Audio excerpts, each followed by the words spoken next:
오늘 우리가 함께 살펴볼 하나님의 말씀은 예레미야 51장 54절에서 64절까지 말씀입니다.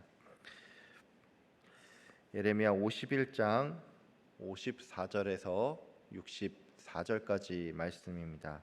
구약 1139페이지쯤에 있습니다. 제가 하나님의 말씀을 봉독하겠습니다. 바벨론으로부터 부르짖는 소리가 들리도다. 갈대아 사람의 땅에 큰 파멸의 소리가 들리도다. 이는 여호와께서 바벨론을 황폐하게 하사 그 큰 소리를 끊으심이로다. 원수는 많은 물같이 그 파도가 사나우며 그 물결은 요란한 소리를 내는도다. 곧 멸망시키는 자가 바벨론에 이르렀음이라. 그 용사들이 사로잡히고 그들의 활이 꺾이도다. 여호와는 보복의 하나님이시니 반드시 보응하시리로다. 만군의 여호와라 일컫는 왕이 이와 같이 말씀하시되 내가 그 고관들과 지혜 있는 자들과 도백들과 퇴수들과 용사들을 취하게 하리니 그들이 영원히 잠들어 깨어나지 못하리라. 만군의 여호와께서 이와 같이 말씀하시니라. 바벨론의 성벽은 회파되겠고 그 높은 문들은 불에 탈 것이며 백성들의 수고는 헛될 것이요 민족들의 수고는 불탈 것인즉 그들이 쇠잔하리라. 유다의 시드기야 왕 제4년에 마세야의 손자 네리야의 아들 스라야가 그 왕과 함께 바벨론으로 갈 때에 선지자 예레미야가 그에게 말씀을 명령하니 스라야는 병창감이더라. 예레미야가 바벨론에 닥칠 모든 재난 곧 바벨론에 대하여 기록한 이 모든 말씀을 한 책에 기록하고 스라야에게 말하기를 너는 바벨론에 이르거든 삼가 이 모든 말씀을 읽고 말하기를 여호와여 주께서 이곳에 대하여 말씀하시기를 이 땅을 멸하여 사람이나 짐승이 거기에 살지 못하게 하고 영원한 폐허가 되리라 하셨나이다 하라 하니라. 너는 이 책 읽기를 다한 후에 책에 돌을 메어 유브라데 강 속에 던지며 말하기를 바벨론이 나의 재난 때문에 이같이 몰락하여 다시 일어서지 못하리니 그들이 피폐하리라 하라 하니라. 예레미야의 말이 이에 끝나니라. 아멘. 오늘은 하나님의 편에 선다는 것이라는 제목으로 함께 말씀을 나누도록 하겠습니다. 예레미야 선지자는 이제 요시야 왕 13년에 이제 하나님께로부터 부름을 받고 바벨론에 의해서 유다가 멸망당한 후에도 이제 한동안 선지자로 활동을 했습니다. 예레미야는 거의 50년 가까운 시간 동안 이 하나님의 말씀을 전하면서 살았는데 요즘 기준으로도 이제 어떤 목회자가 50년 가까이 사역을 한다는 것은 정말로 쉽지 않은 일입니다. 잠깐 저의 이야기를 하자면 이제 제가 39에 이제 신학교에 들어갔고 지금 현재 이제 44인데 제가 오늘부터 쉬지 않고 사역을 한다고 해도 이제 은퇴까지 한 20년 정도 사역을 할 수 있다는 것이죠. 저의 이 사례를 보면 알 수가 있지만 이 예레미야의 예언 사역은 굉장히 긴 시간이었음을 우리가 알 수가 있습니다. 예레미야는 평생 동안에 이제 예언 사역을 감당을 했는데 그가 가장 마지막에 전한 메시지는 이제 우리가 지난주부터 일주일 넘게 살펴보고 있는 것처럼 이 바벨론에 대한 심판의 메시지입니다. 참고로 예레미야서는 총 52장까지 있는데 52장은 이제 남유다가 어떻게 멸망이 되는지 이제 역사적인 사건을 기록을 했기 때문에 실질적으로 오늘 51장으로 해서 이 예레미야의 모든 예언이 끝이 납니다. 이제 오늘 본문은 이제 크게 두 부분으로 구성이 되어 있습니다. 이제 하나는 54절부터 58절까지 바벨론에 대한 심판의 메시지고 이제 이후 59절부터 64절까지는 바벨론으로 떠나는 스라야라는 사람에게 이제 예레미야가 자신이 기록한 그 신탁을 맡기는 장면인데 이제 앞부분부터 먼저 좀 보도록 하겠습니다. 제가 54절부터 58절까지를 읽겠습니다. 바벨론으로부터 부르짖는 소리가 들리도다. 갈대아 사람의 땅에 큰 파멸의 소리가 들리도다. 이는 여호와께서 바벨론을 황폐하게 하사 그 큰 소리를 끊으심이로다. 원수는 많은 물같이 그 파도가 사나우며 그 물결은 요란한 소리를 내는도다. 곧 멸망시키는 자가 바벨론에 이르렀음이라. 그 용사들이 사로잡히고 그들의 활이 꺾이도다. 여호와는 보복의 하나님이시니 반드시 보응하시리로다. 만군의 여호와라 일컫는 왕이 이와 같이 말씀하시되 내가 그 고관들과 지혜 있는 자들과 도백들과 태수들과 용사들을 취하게 하리니 그들이 영원히 잠들어 깨어나지 못하리라. 만군의 여호와께서 이와 같이 말씀하시니라. 바벨론의 성벽은 회파되겠고 그 높은 문들은 불에 탈 것이며 백성들의 수고는 헛될 것이요 민족들의 수고는 불탈 것인즉 그들이 쇠잔하리라. 예레미야는 앞서도 언급한 것처럼 이 하나님께서 메대라는 나라를 일으켜서 바벨론을 멸망시키겠다라는 그 예언을 하는데, 이 예언의 내용은 이제 딱히 달라진 게 없지만 이 표현이 계속 달라지고 있죠.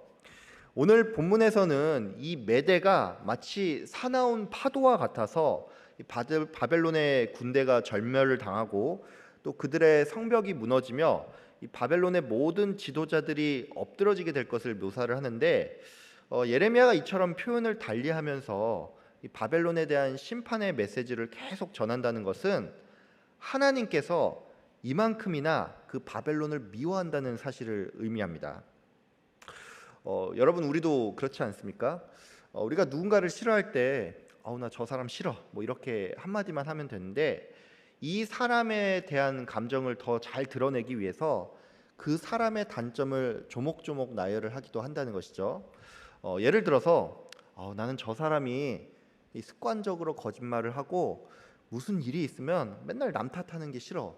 게다가 저 사람 매사에 불성실한 데다가 일 처리가 항상 자기 중심적이고 불평불만이 너무 심해서 이 조직의 분위기를 해치는데 난 이게 너무나 마음에 들지 않아. 뭐 이렇게 말을 할 수가 있다는 것이죠. 즉 하나님께서 이렇게 길게 이 심판의 메시지를 주었다는 것은 하나님께서 그만큼이나 이 바벨론에 대한 좋지 않은 감정이 있다는 것입니다. 앞서 제가 이 예레미야의 예언을 통해서 하나님께서 바벨론을 많이 미워한다는 사실을 알 수 있다고 했죠. 문제는 그런 의미에서 이 예레미야의 신탁이 이제 이것을 듣는 유대인 입장에서는 굉장히 당황스러울 수도 있다는 것입니다. 여러분, 그러면 이거 왜 그런 걸까요?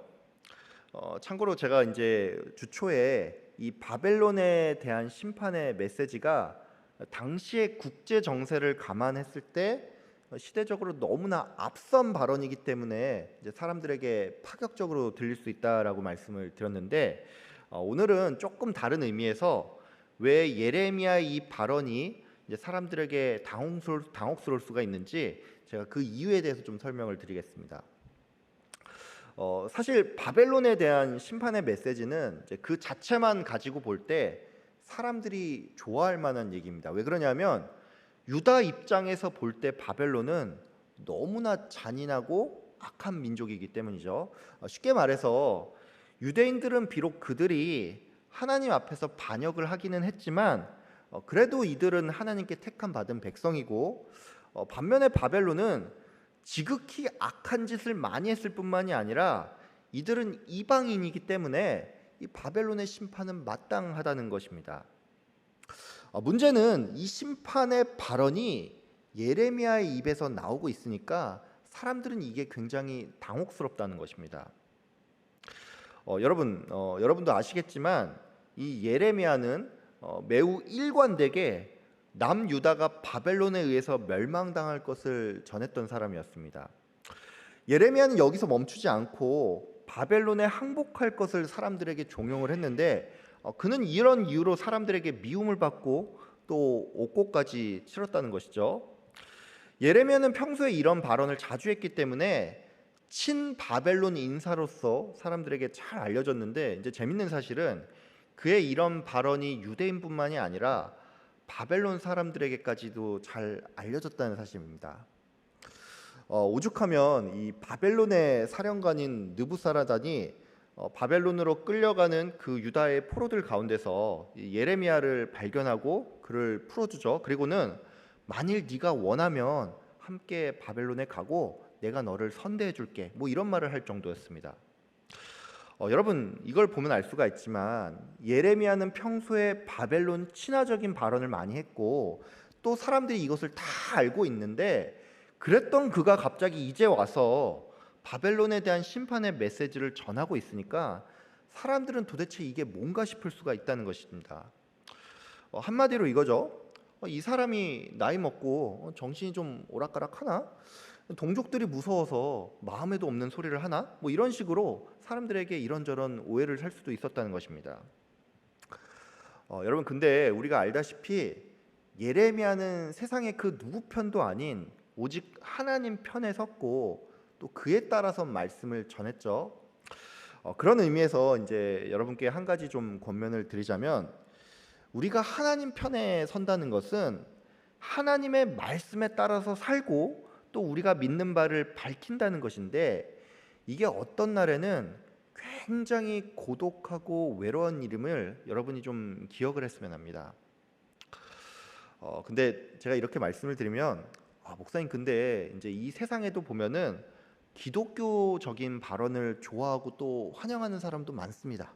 뭐 이렇게 이제 말씀하는 분이 계실지 모르겠는데, 여러분, 사실 그 말은 맞는 얘기죠.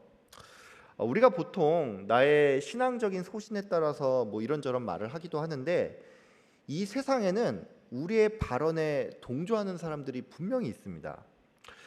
근데 보통 이제 이분들이 이제 어느 쪽이 됐든지 간에 대개는 어떤 정치적인 성향을 좀 가지고 있는데, 우리가 어떤 날에는 이들 때문에 내가 기독교적인 소신을 가지고서 살아가는 것이 이제 그다지 외롭지 않게 느껴질 수도 있는데, 여러분, 이때 우리가 좀 조심을 해야 할 것은 이 세상이 주는 그 소속감에 취한 나머지 우리가 세상의 어느 한쪽으로 기울면은 절대로 안 된다는 것입니다.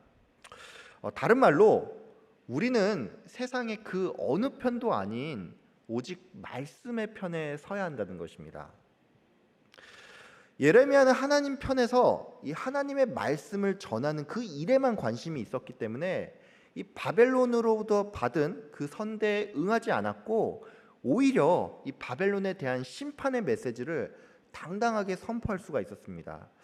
만약에 예레미야가 이 사령관 느부사라단의 청을 수락을 했다면 이 예레미야는 바벨론으로 망명을 해서 이제 여생을 편하게 보낼 수도 있었겠죠.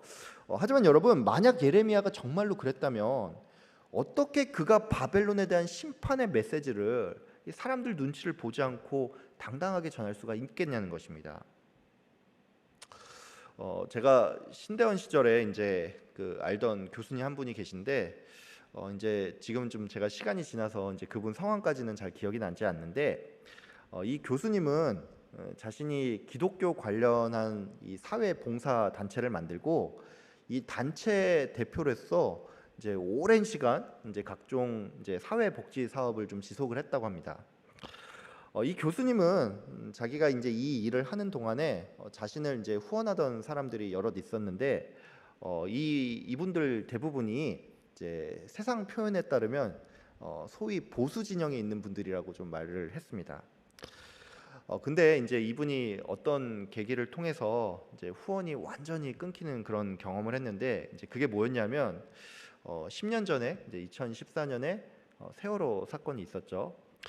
이 교수님은 이 세월호 사건의 그 유가족을 대상으로 해서 이제 그분들의 심리 치료 또 그리고 이제 여러 가지 지원 사업을 좀 벌였는데, 초반에는 이게 별 문제가 없었는데, 이제 이 세월호 사건이 이제 어느덧 정치적인 이제 목적으로 좀 활용이 되다 보니까 자신을 후원하던 사람들이 이제 자신에게 너의 정치적인 성향이 뭐냐?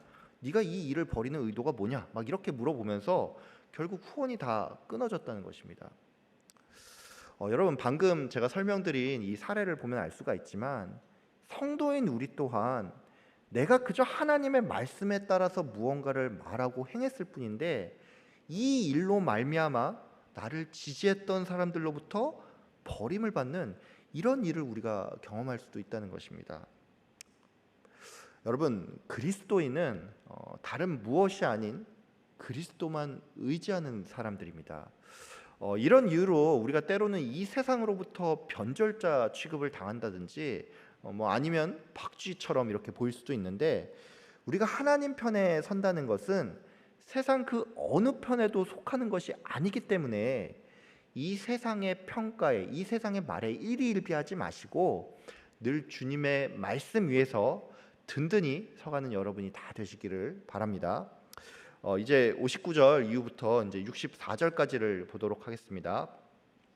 예레미야는 이 바벨론의 멸망과 또 이스라엘의 회복에 관한 이 하나님의 신탁을 두루마리에 기록한 후에 이제 이것을 스라야라는 사람에게 건네 주었는데, 참고로 이 스라야는 예레미야의 그 신탁을 기록한 사람 중에 바룩이라는 선지자가 있죠.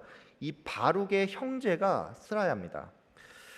예레미야는 이 기록된 말씀을 스라야에게 건네면서 네가 바벨론에 가거든 이것을 사람들 앞에서 읽고 또 이 두루마리를 돌에 매달아 강에 던지라고 하면서 바벨론도 이와 같이 가라앉게 될 것을 사람들에게 전하라고 명령했습니다.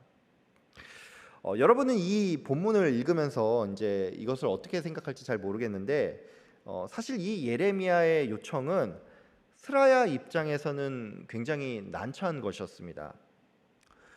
스라야는 오늘 본문에 따르면 병참감이라는 표현이 나오죠. 이것은 그가 시드기야 왕을 보좌하며 또 여러 보급을 담당하는 주요 관직에 있는 사람이라는 것을 의미합니다. 이것은 바꿔 말해서 지금 스라야가 개인 신분이 아닌 공적인 신분으로서 바벨론을 찾아왔고, 그렇기 때문에 그는 지금 외교관의 입장에서 바벨론의 심기를 건드리면 안 되는 상황 가운데 있는데, 말을 조심해도 모자랄 판에 이 바벨론에 대한 심판의 메시지를 사람들에게 전해야 하는 그런 처지에 지금 놓여 있다는 것입니다. 이 스라야의 상황과 관련을 해서 이제 제가 여러분께 이제 한 가지 더 말씀드리고 싶은 게 있는데, 제가 앞서서 이 하나님 편에 선다는 것이 굉장히 외로운 일이라고 말씀을 드렸죠. 근데 여러분, 우리가 하나님 편에 선다는 것은 그냥 외롭고 고독한 그런 정도의 일이 아니라 때로는 세상으로부터 매우 심한 고난을 받을 수도 있는 굉장히 위험한 일이라는 것입니다. 여러분 혹시 이런 생각해 본 적 없습니까? 구약에 보면은 요나 선지자가 하나님의 신탁을 받고 이제 니느웨에 가서 말씀을 전해야 하는데 이거를 거절하고 도망을 가죠. 여러분은 왜 요나가 이 하나님의 명령을 따르지 않았다고 생각을 하십니까? 많은 성경학자들은 민족의 원수인 니느웨를 요나가 너무나 미워한 나머지 이와 같은 일을 했다라고 설명을 하는데, 물론 저는 이 말이 분명히 맞다라고 생각을 하는데, 이제 또 다른 이유는 요나가 생명의 위협을 느꼈기 때문에 이 하나님의 명령을 거절했다라고 생각을 합니다. 우리가 한번 이 장면을 좀 생각을 했으면 합니다. 요나가 니느웨에 가서 전할 이 하나님의 말씀은 니느웨가 하나님의 심판을 받아서 멸망을 당한다는 것이죠. 그렇다면 이 요나가 니느웨에 가서 이 메시지를 전할 때 이 사람들이 이 요나의 말을 듣고 요나를 그대로 가만두겠냐는 것입니다. 당연히 사람들은 이 요나를 잡아서 이제 어떻게든 해코지를 하려고 했겠죠. 니느웨라는 성은 이제 요나서의 표현에 따르면 사흘을 꼬박 걸어야 할 만큼 이 하나님 앞에서 큰 성이라는 말이 나와 있는데, 이 요나가 그 성읍에 들어가서 하루 만에 메시지를 전하고 떠납니다. 이것은 바꿔 말해서 그가 굉장히 빠른 속도로 어쩌면 이제 사람들에게 잡히지 않기 위해서 이제 말씀을 후다닥 전하고 소위 말해서 튀었다는 것이죠. 여러분, 이 요나의 사례를 보면 알 수가 있지만 지금 스라야는 개인 신분도 아니고 공적인 신분으로서 일종의 외교의 책무를 가지고서 바벨론을 찾아왔는데, 하필이면 이 바벨론의 한가운데서 바벨론 심판에 대한 메시지를 사람들에게 전해야 했다는 것입니다. 여러분, 우리가 이 하나님 편에 선다는 것은 이처럼 그냥 단지 우리가 이 세상 그 어디에도 속하지 않아서 고독하고 외로운 그 정도의 일이 아니라, 때로는 세상으로부터 많은 질타를 받고 또 큰 위험을 감수할 수도 있는 일임을 여러분 좀 기억을 하시고, 그럼에도 불구하고 하나님 편에 서서 가감없이 이 세상의 말씀을 선포하는 여러분들 다 되시기를 바랍니다. 여러분, 근데 이 일이 쉽지가 않죠. 말씀을 전하는 저조차도 이제 이 일이 굉장히 어려운 임을 알고, 그래서 어떤 날에는 저도 하나님의 말씀을 온전히 이제 전하지 못할 때가 있는데, 여러분, 그런 의미에서 우리가 이 세상에 담대히 하나님의 말씀을 전하기 위해서 꼭 필요한 게 있는데 그게 뭐냐면 우리가 성령 충만을 늘 구해야 한다는 것입니다. 신약에 보면은 예수님의 제자들이 나오죠. 이 제자들은 이제 예수님을 따라다닐 때 이제 아직 성령을 받기 전이었는데 이들은 유대인과 로마 정권을 좀 두려워했던 나머지 십자가 사건을 앞두고서는 이들이 모두 예수님을 부인하고 도망을 쳤을 뿐만이 아니라 도망을 쳐서 자기 집에서 문을 꼭 걸어 잠그고 이렇게 숨어 있던 사람들이었습니다. 근데 이랬던 사람들이 오순절 성령 강림 사건 이후에 성령 충만을 받자 담대하게 세상에 나와서 복음을 전했다는 것이죠. 또 사도행전에 보면 사도들이 사내들인 공회에 끌려가서 자기의 목숨이 위태한 상황 가운데서도 담대하게 예수님을 증언하는 장면이 나오는데 여러분 이것을 보면 알 수가 있지만 우리가 하나님 편에 온전히 서기 위해서 꼭 필요한 게 있다면 이것은 바로 성령 충만이라는 것입니다. 여러분 내 의지로나 담력으로는 내가 하나님 편에 설 수도 없고 또 하나님을 담대히 전할 수도 없습니다. 그러니까 여러분 하나님 편에 온전히 서기 위해서 늘 성령 충만을 구하는 여러분들 다 되시길 바랍니다. 이 세상이 아닌 주님의 편에 서서 주님의 말씀을 담대히 선포하는 저와 여러분들 되시길 주님의 이름으로 축복하며 기도합니다. 기도하겠습니다. 참 좋으신 하느님 아버지 감사합니다. 지난 시간 동안 이 예레미야서를 통해서 예레미야의 예언을 또 길게 살펴보았는데 하나님 이 시간을 통해서 우리로 하여금 깨닫게 하여 주심 감사합니다. 아버지 하나님 예레미야는 그가 선지자로서 오랜 시간 살아오며 바벨론에 대한 또 심판의 메시지를 전했고 또 바벨론에 의해서 남유다가 멸망당하고 그들에게 항복을 권할 것을 전했는데 이 모든 일들이 참 많이 어려웠던 일임을 우리가 알게 되었습니다. 아버지 우리가 예수 그리스도를 믿고 또 예수님의 제자로서 살아가기를 원하는데 그러기 위해서 이 하나님 편에 바로 서기 위해서 하나님이 우리에게 담대한 마음을 허락하여 주시고 이를 위하여서 우리가 늘 성령 충만을 구하는 사람 되게 하여 주시옵소서.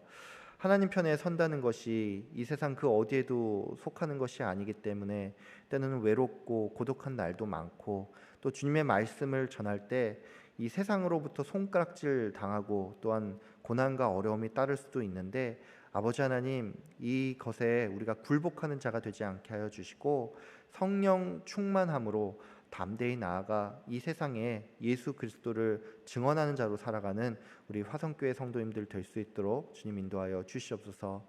아버지 청년부 수련회가 오늘까지 진행 중에 있습니다. 우리 청년들이 예수 그리스도를 나의 구주로 정말 만나고 회심의 체험을 하는 시간이 되게 하여 주시고 아버지 하나님 먼저 믿는 자들이 나중되는 것이 아니라 먼저 믿는 자들의 믿음이 더욱더 장성하고 또 예수님을 이제 만나는 친구들이 우리 청년들이 하나님의 그 사람으로서 든든히 서갈 수 있는 시간 될 수 있도록 주님 인도하여 주시옵소서.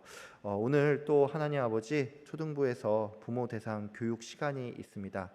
강사 되시는 우리 이동열 목사님 교수님 주님께서 붙들어 주시고 또 전하는 말씀 가운데 하나님 성령 충만하게 기름 부어 주셔서 또 하나님 아버지 또 좋은 교육의 시간이 될 수 있게 허락하여 주시고 이를 통하여서 우리 화성교회 또 부모 성도님들이 또 디딤돌 세대로서 다음 세대를 또 성실하게 또 길러낼 수 있는 그런 귀한 세대 될 수 있는 시간 되도록 주님 인도하여 주시옵소서. 오늘 하루 또 주님께 온전히 맡겨 드리며 예수 그리스도 이름 받들어 기도드립니다. 아멘.